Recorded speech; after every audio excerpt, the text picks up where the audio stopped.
फतेहपुर बर्रा में दंपति हत्याकांड का पुलिस ने खुलासा कर दिया। हत्या करने वाला कोई और नहीं, बेटी ही निकली। बेटी ने प्रेमी के साथ माता पिता का कत्ल किया था। पुलिस ने घटनाक्रम में शामिल बेटी व उसका साथी को गिरफ्तार कर जेल भेज दिया। वह एक अन्य साथी की तलाश के लिए पुलिस की टीम इंदा विषय दे रही है। जानकारी के अनुसार घटना का पूरा प्लान सेना के जवान ने बनाया था, जो प्रेमी का सगा बड़ा भाई है। प्लान के मुताबिक माता पिता और भाई की हत्या करना था। पुलिस कमिश्नर विजय सिंह मीना ने बताया कि बरादो इलाके में गन फैक्ट्री से सेवानिवृत्त मुन्ना लाल उत्तम पत्नी राज्य देवी, बेटा विपिन और बेटी कोमल साथ रहते थे। बेटे विपिन की पत्नी और ससुरालियों से अनबन चल रही थी। इसका फायदा कोमल उठाना चाहती थी। बेटे का पड़ोस में रहने वाले राहुल उत्तम से प्रेम संबंध था, जो सेना में जवान है। राहुल का छोटा भाई रोहित, जो ई रिक्शा चलाता है, उससे भी कोमल की दोस्ती हो गई थी। बेटी और राहुल ने करोड़ों की संपत्ति हथियाने के लिए माता पिता और बेटे विपिन को ठिकाने लगाने की योजना बनाई। तीनों को जूस में बेहोशी की दवा देना था और बेहोश होने पर माता पिता का गला रेत कर हत्या करना था। बेटे को आत्महत्या दिखाना था और बेटे द्वारा माता पिता का कत्ल किया और आत्महत्या कर ली। इसके लिए व्हाट्सएप में सुसाइड नोट भी तैयार कर लिया गया था। लेकिन भाई विपिन को जब सोमवार की शाम जहरीले जूस दिया गया तो उसको उल्टी हो गई। इससे उसकी मौत नहीं हुई, लेकिन नशे में जरूर हो गया। वहीं माता पिता को बेहोश होने के लिए जूस में उसी मात्रा में दवा दी गई थी। पूछताछ में सामने आया कि पहले मुन्ना लाल का गला रेता गया। इस दौरान उसके बाद मां को दूसरे कमरे घसीट कर आगे वाले कमरे लाए और उसको भी गला रेत कर हत्या कर दी गई। बेटे और सेना के जवान ने योजना बनाई थी कि दंपति की हत्या के बाद भाई को आत्महत्या दिखाना था, जिसके बाद में दूसरों के सामने यह लाना था कि माता पिता की हत्या के बाद भाई विपिन ने आत्महत्या कर ली। इसलिए भाई को अधिक मात्रा में जहरीला जूस दिया गया था, लेकिन उसको उल्टी हो गई, जिससे वह बच गया। भाई के बचने पर फिर योजना बनी कि भाई के ससुरालियों पर हत्या का दोष मर दिया जाए। इस पर बेटी कुछ समय के लिए सफल भी हो गई। बेटे ने अपने ससुरालियों पर नामजद एफआईआर भी दर्ज करा दी और पुलिस ने उनको हिरासत में ले लिया।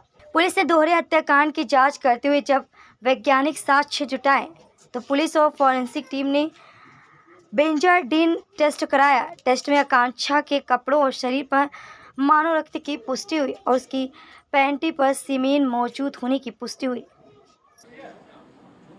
कल बर्रा थाना क्षेत्र में जो डबल मर्डर की घटना हुई थी, जिसके अंदर एक बुजुर्ग दंपति को धारदार हथियार से मार दिया गया था। पुलिस तत्काल मौके पर पहुंचे, हमारे वरिष्ठ अधिकारी मौके पर पहुंचे और जब सबसे पूछताछ करी, घटनास्थल का निरीक्षण किया, फॉरेंसिक की टीम गई, तो उसे यही स्पष्ट हुआ था कि ये संभवतः जो घटना घटित हुई है वो परिवार के अंदर ही हुई है। इनिशियली 2 लोगों को, जो लड़का था उसके सालों को नामजद किया गया, जो कि फतेहपुर के रहने वाले थे और उन पर आरोप यह था कि उसका अपना पत्नी से विवाद चल रहा था और इसी के मद्देनज़र उन दोनों जो उसके साले थे उनको नामित किया गया। पुलिस ने अपनी तफ्तीश शुरू करी और पहले ही करीब 1-1.5 घंटे के अंदर ही क्लियर हो गया कि ये नामजदगी गलत है। और उसके पश्चात जब फॉरेंसिक की टीम ने उसकी बेटी से, भाई से सब चीज़ों के बारे में पूछताछ करी तो ये चीज़ निकल कर आई कि इस घटना के पीछे जो मृतक हैं उनकी बेटी का ही हाथ था। मुख्य रूप से जो निकल कर आया उसके अंदर कि उसने अपने जो उसका एक प्रेमी था रोहित उत्तम, उसको उसने बुलवाया था और इससे पहले जो आया था उससे पहले उसने जूस के अंदर कुछ नशीला पदार्थ मिलाकर अपने भाई को और अपने माता पिता को दे दिया था, तो दोनों बेहोश थे। जब दोनों बेहोश हो गए उसके पश्चात उसने उसको दरवाज़ा खोल के बुला लिया और धारदार हथियार से दोनों की हत्या कर दी। जो लड़का था वो ऊपर छत पे सोया हुआ था। इनिशियली इन लोगों की जो तफ्तीश में आया कि इनकी प्लानिंग थी कि शायद लड़के की भी हत्या कर दे, लेकिन चूंकि बगल की छत जो जुड़ी हुई थी वहाँ पे 3-4 लोग सोए हुए थे, तो ये उन्होंने इस विचार को त्याग दिया और उसको जो नशीला पदार्थ था तो उसके अंदर और नशीला पदार्थ देने की कोशिश की गई, जिससे कि वो उससे जाता। उसमें 2-3 पहलू इसको करने का प्रयास किया गया। पहला प्रयास ये किया गया कि तीनों की हत्या कर दी जाए, जिससे कि एक और लूटपाट का एक प्रारूप दिया जाए। दूसरा, जब ये नहीं हुआ तो हमने उसकी जो मोबाइल और उस चीज़ को चेक किया तो उसके अंदर ये भी निकल कर आया कि लड़की ने एक व्हाट्सएप बनाया हुआ था जिसके अंदर ये उसने स्पष्ट लिखा हुआ था कि उसके मतलब वो माता पिता की तरफ से कि वो आत्महत्या कर रहे हैं क्योंकि उनका लड़के से विवाद हो गया। तो दूसरी प्लानिंग ये थी कि वो जहर से उनकी डेथ हो जाती और लड़का भी जहर खा लेता। तो ये विवाद में इस तरीके से शो करते हैं। और मुख्य रूप से जो चीज़ इसमें निकल कर आई है, इसके अंदर प्रॉपर्टी का ही रीज़न है और वो इनकी सौतेली लड़की थी, मतलब गोद ली हुई थी।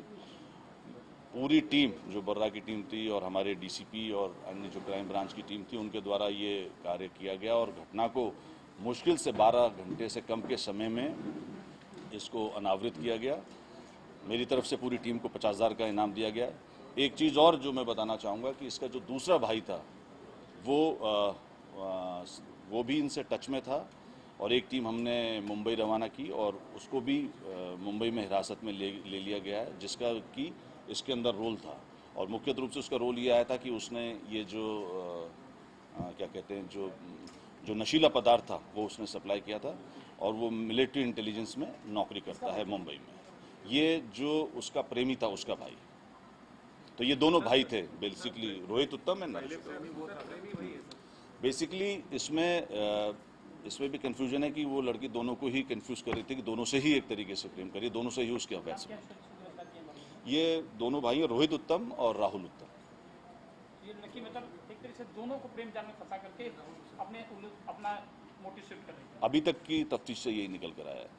सर, ये बताया जाने के मामले की क्या जरूरत पड़ गई, इसे क्या मतलब प्रॉपर्टी का दूसरे काम कर रहे थे, क्या कर रहे थे? नहीं, प्रॉपर्टी का ये विवाद था कि चूंकि ये दोनों माता पिता की डेथ के बाद और इनका विचार था कि लड़का भी या तो जेल चला जाएगा या जहरीले पदार्थ से उसकी डेथ हो जाएगी, तो उसी में जब तीनों नहीं रहेंगे तो सिर्फ वही उसकी अकेली वारिस रहेगी। विवाद में शायद लेन देन की कोई बात चल रही थी। नहीं, वो तो जो पहली शादी उसकी थी उसमें उनका पति पत्नी का विवाद था और उसका केस कोर्ट में चल रहा था। एक और चीज़ और थी कि वो कल भी दूसरी शादी के लिए कहीं देखने के लिए जाने का उसका विचार था। तो संभवतः ये भी है कि हो सकता है कि इसकी दूसरी शादी हो जाएगी तो जो उसके मंसूबे उनके पानी फिर जाएगा। सर, लड़की के पिता से बात हुई छुट्टे उनके चाचा से कि उनका क्या कहना है? ये हमारी टीम ने पूछताछ करी और अभी तक की विवेचना से ये चीज़ें निकल कर आई हैं और आगे भी अभी विवेचना समाप्त नहीं हुई है, और भी पहलू हैं वो सब देखे जाएंगे।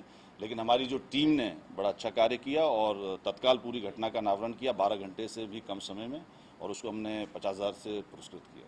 अच्छा, चूंकि घर का ही है, जी। आकांक्षा का जो मूल परिवार है यानी राम प्रकाश जी, क्या वो परिवार भी सस्पेक्टेड है या इस मामले में कहीं? देखिए, अभी उनका रोल हमारे सामने नहीं आया है, बट इस संभावना से इनकार नहीं किया जा सकता। ये अभी इन्वेस्टिगेट किया जा रहा है ये वाला इशू कि क्या उनका रोल था या नहीं था। पुलिस पूरे घर में ही क्या इस तरह की समस्या आ रही थी, कैसे वहां तक पहुंचे, बेटी को सब कैसे? इस तरीके से हुआ कि जब एक तो हमारी फॉरेंसिक टीम ने जब उसका मोबाइल हमारे उसमें कब्जे में लिया तो उसमें देखा कि जो व्हाट्सएप का लॉग था वो क्लियर कर दिया था, व्हाट्सएप मैसेजेस डिलीटेड थे, और साथ ही साथ में एक मैसेज हमें मिला जो मैं आपको बता रहा था, जिसके अंदर कि वो माता पिता की तरफ से था कि जिसमें उनका जहर लेकर और ये लिखा था कि अब किसी पे आरोप न लगाया जाए। तो उससे पुलिस को ये एक लीड मिली और उसी से फिर पूछताछ की गई तो सारी चीज़ें क्लियर हो गई। आरोपी का बैकग्राउंड क्या